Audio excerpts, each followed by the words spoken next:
ELI 5. How does breaking up a monopolistic company work? Why does breaking it up matter if it's still the same company just divided? Looking online, I saw Standard Oil as an example. It said that Standard Oil broke into a few different companies, but let's just say it's split in two to Exxon and Chevron for simplicity. Is Standard Oil no longer allowed to exist as a brand name?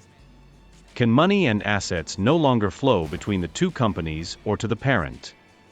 Are they no longer allowed to communicate and collaborate the same as if they were one? The assets don't disappear, so how are the two now separate companies still not pretty much in the same position as before?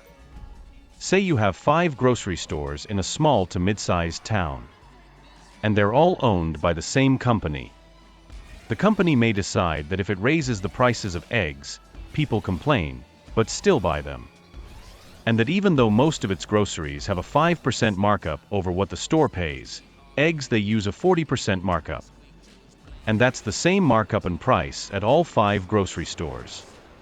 Now the Department of Justice comes in and says that the grocery store has to break up into different ownerships. So instead of having 5 stores owned by one company, you have 5 stores owned by 5 companies. Now they all need to compete with each other. So in order to attract customers, one of them starts selling eggs at 30% markup and gets all of the business. So another one drops their eggs prices to 20% markup. And the stores keep dropping their prices until eggs are the same markup as everything else.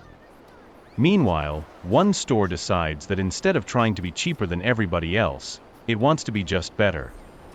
So it remodels its store and creates checkout lines that work faster than the other stores, and brings in new products that the other stores don't have, and puts in a shopping assistant program that for $3, you can send the store your food list and it will go gather everything into a cart or bag that you then just drive to the store and pick up.